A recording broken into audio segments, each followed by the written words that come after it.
paz, que Deus abençoe sua vida, mais uma semana, a última semana de novembro, e aí a gente entra em dezembro. Dezembro sabe como é, né? Mês assim, minúsculo. E detalhe, dezembro é meu aniversário, tá bom? Dia 12, já anota aí, e já me prepara aí para mandar um alô, mandar fazer aí uma lembrança. Que Deus abençoe sua semana, que Deus abençoe seu dia. E é bom estar aqui com você nessa nossa série sobre propósito. Propósito de Deus na nossa live 828. Todas as coisas cooperam para o bem daqueles que amam a Deus. Esse texto está na carta que Paulo escreveu aos Romanos, capítulo 8, verso 28. Por isso que a nossa live é a live 828, falando de propósito.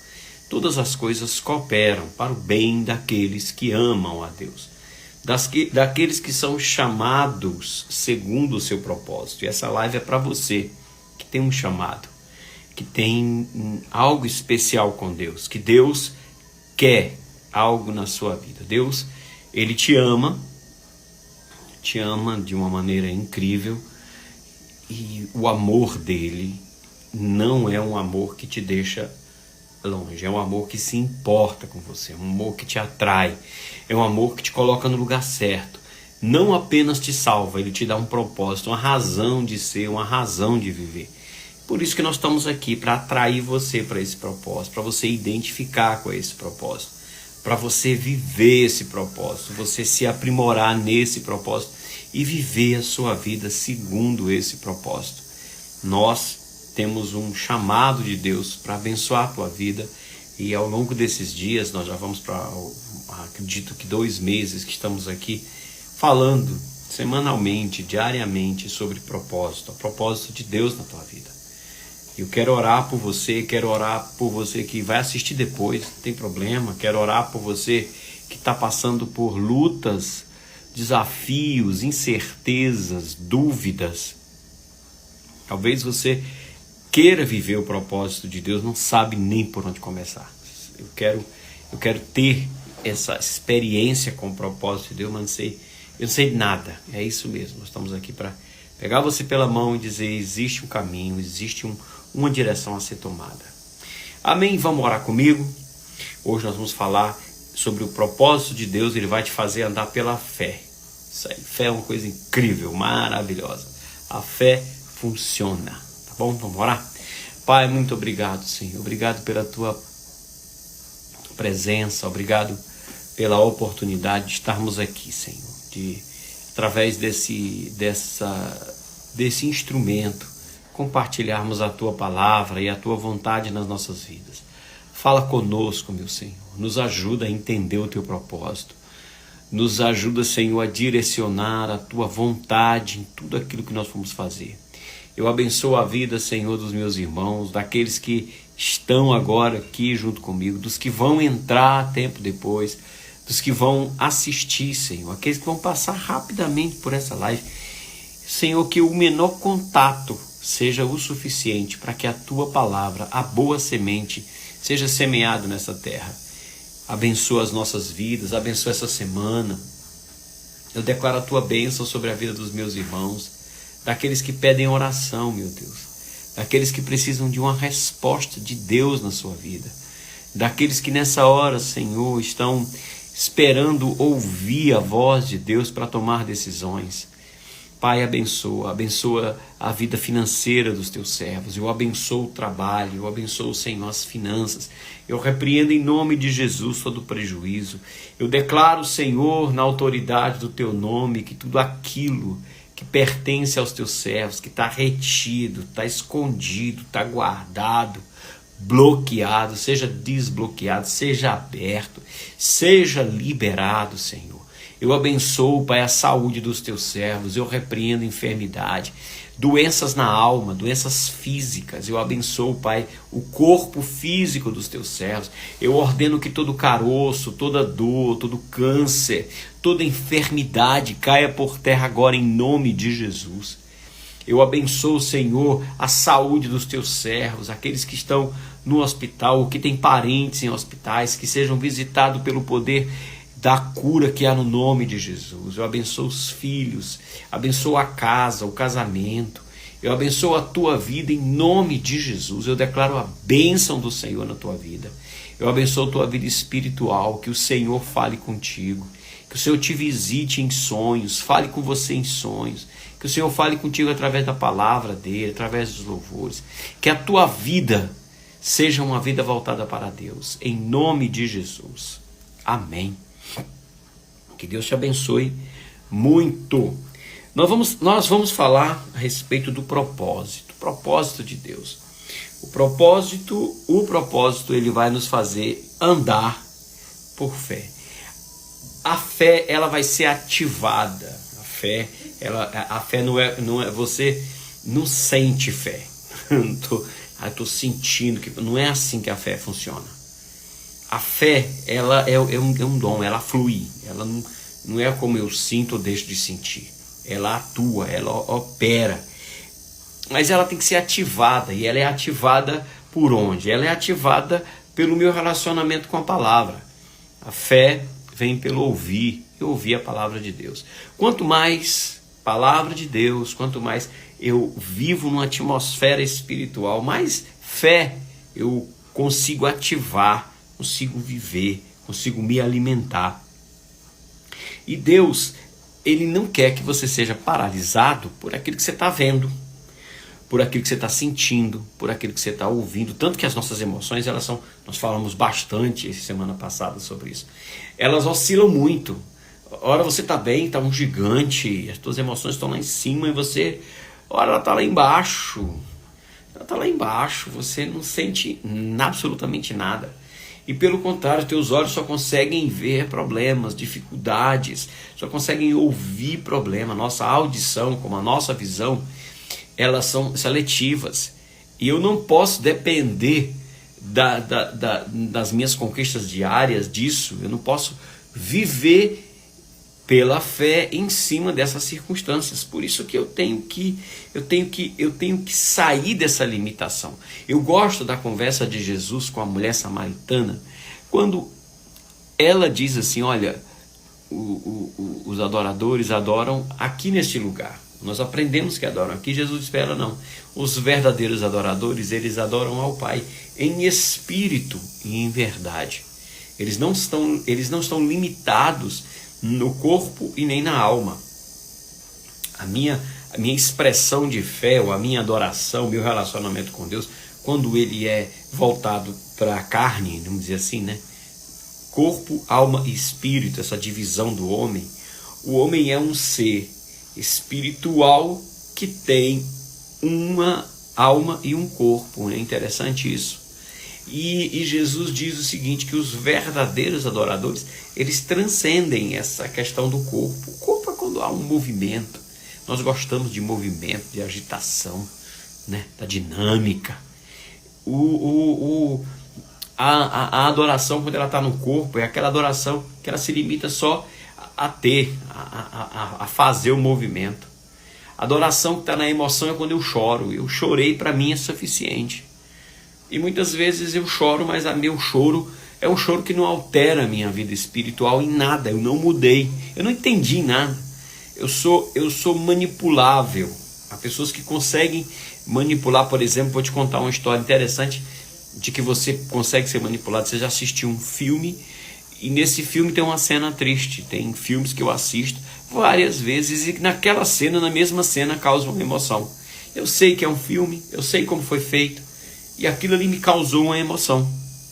O adorador não é assim. Aquele que anda com Deus não é assim. Aquele que tem um propósito com Deus não se limita apenas ao que sente. Ele vai além. Ele vai no espírito. A fé transcende a isso. Eu não estou vendo. Eu não estou sentindo. Os meus olhos, os meus ouvidos, está tudo em contradição na minha realidade. Mas eu creio. E aí eu olho para José. A gente aprende com José. José estava em momentos de forte contradição.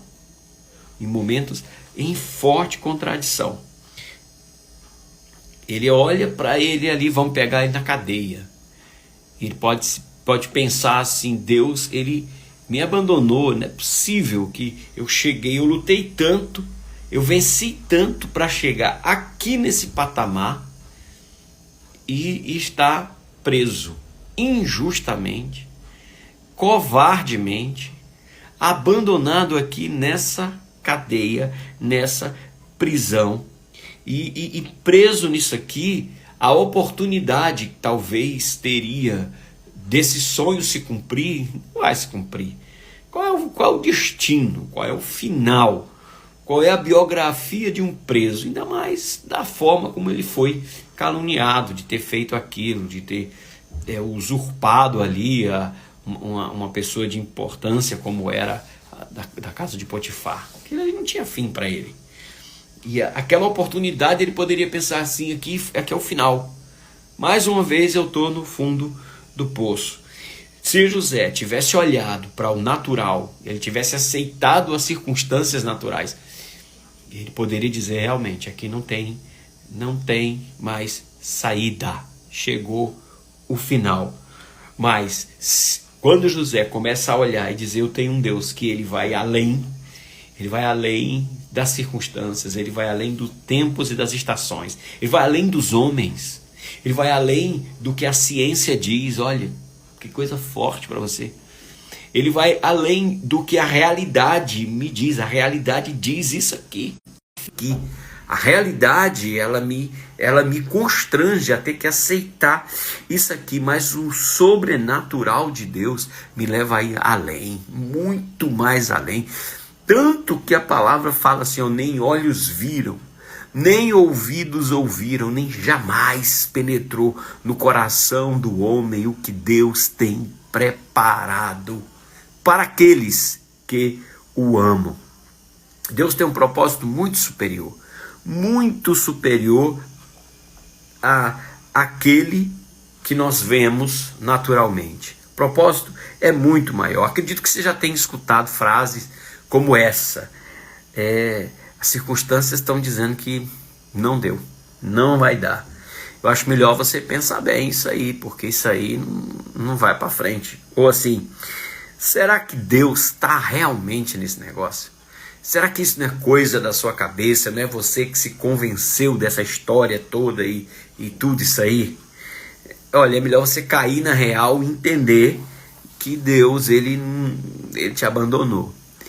Quem fala um negócio desse? São falas e expressões do próprio diabo. Ele é expert em te falar isso. E fala isso na hora da tua maior vulnerabilidade. Na hora que você está mais incerto, mais inseguro, mais amedrontado, mais confuso. É nessa hora que ele chega para semear uma dúvida. Enquanto você olhar para o natural, quando você tiver o olho para as coisas humanas, você não vai enxergar o sobrenatural. Enquanto você estiver aprisionado nas circunstâncias humanas, você não vai ver a grandeza de Deus. Você não vai conseguir olhar para aquele que é maior do que as circunstâncias. E a unção de Deus, ela vai atuar exatamente nesse propósito. Ele vai te levar a alcançar o que é difícil, o que você julga impossível, e você vai fazer o que você não se acha capaz. Simples assim. A marca que Deus tem com você, ela vai te levar mesmo sabendo quem você é. Foi Ele que te chamou, foi Ele que escolheu você, mesmo sabendo tudo a seu respeito. Todos os seus erros, todas as suas marcas, todas as suas limitações. Ele falou, eu quero você. Você vai dizer, mas Senhor, eu não consigo ver que eu vá fazer isso. E ele fala, é aí que está, o meu poder se aperfeiçoa na tua fraqueza. A vantagem de Deus é porque a glória é dele. A maravilha é dele. Quando eu apareço, ele sai de cena. Agora, quando eu saio de cena, ele aparece. A beleza de Davi foi exatamente essa, porque é totalmente desproporcional. Um gigante daquele, um herói de guerra daquele, um Golias, um gladiador treinado, conquistador. O Golias tinha, eu imagino que o Golias entrou lá naquele cenário carregando o cinturão de todas as batalhas de MMA vencidas, cinturão de ouro, campeonato ganho. O cara, o que vai lutar com um cara desse? E ele olha para Davi, ele despreza Davi, quando o texto fala assim, Davi era de gentil presença. De gentil presença, por quê? Porque o Davi, ele não tinha cara de gladiador. Ele tinha cara de lutador, de pastorzinho de ovelha mesmo.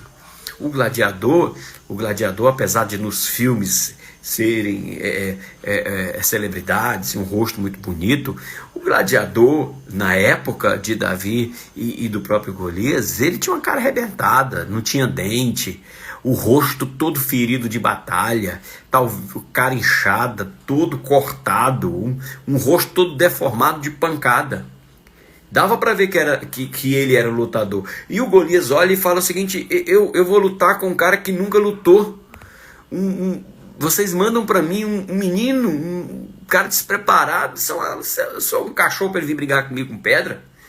Mas o que o Golias não viu, Davi viu. O Golias viu um menino. Davi viu que naquela batalha era o Senhor que era com ele.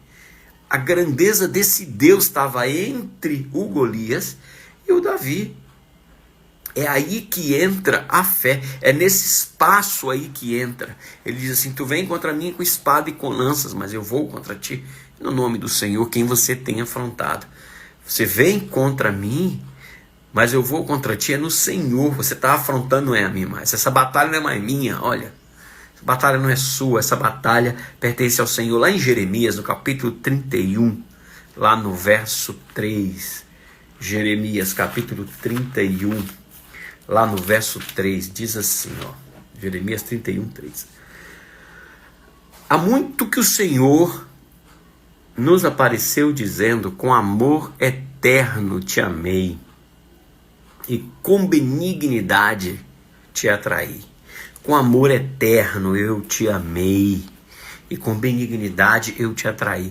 Eu te amei, eu não te amei com um amor inconstante, eu te amei com compromisso, eu te amei para sempre, te salvei e te dei um propósito.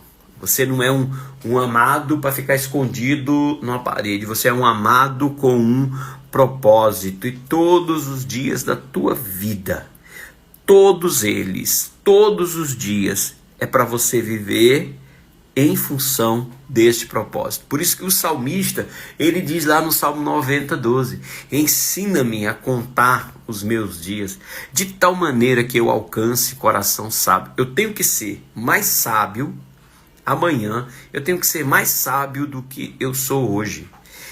Eu tenho que aprender hoje a viver debaixo do meu propósito, para amanhã eu ser mais sábio. Eu não posso passar pela vida como quem passa de qualquer maneira, aquela dinâmica, nasceu, cresceu, reproduziu, morreu, nasceu, cresceu, reproduziu, morreu. Não, Deus fez isso com os animais. Eles nascem, crescem, reproduzem e morrem. Nós não, nós temos um propósito, nós temos um chamado. Deus te chamou para algo especial e é preciso, você precisa cumprir esse propósito, você tem que identificar esse propósito. Se você não tem a clareza de qual é esse propósito, se ainda não pareceu bem qual é, eu te desafio a orar, a falar com Deus mesmo, a pedir a Ele, a mostrar com detalhes. Fala comigo, me fala, me acorda, abre meu entendimento para eu enxergar qual é esse propósito. Mas não pare, não fique parado, ande, vá atrás. Olha, Ele nos chamou para levar vidas para conhecer a Deus. Ele nos chamou para compartilhar a nossa fé. Ele disse, ide por todo mundo, pregai o evangelho a toda criatura. Quem crê, for batizado, será salvo. Quem não crê, será condenado. Deus, ele criou você. A tua história é uma história especial, diferenciada. Talvez você pense assim, mas eu olho para a minha história e eu não vejo nada de bom nessa minha história, né? Eu tive tantas perdas, tantas decepções, tanta coisa que se eu pudesse eu apagaria. Não, pelo contrário. Você sobreviveu a todas essas histórias, todas essas dores, todas essas decepções. Você venceu. E por você ter vencido, Deus te dá hoje uma oportunidade de levar outras pessoas que estão na mesma situação que você está a vencer. E você é como esse farol, é como essa direção que dá. Eu passei por isso, eu venci isso. Eu posso te ajudar e posso te mostrar um Deus que me fez ir além quando nem eu acreditava. Por isso que eu te digo, volta, anda, fala com Ele, busca Ele. E o segundo caminho que você tem que entender é que você trabalha para cumprir esse propósito. Tem coragem, se desafia, dá um passo para fora do lugar onde você está. Faz aquilo que você nunca fez, sabe? Tenha seus testemunhos, comece a ter suas experiências de fé. Comece a ter a sua história de fé. Não vive pelos testemunhos dos outros. Eu acho interessante essa capacidade que Deus nos dá de conhecê-lo.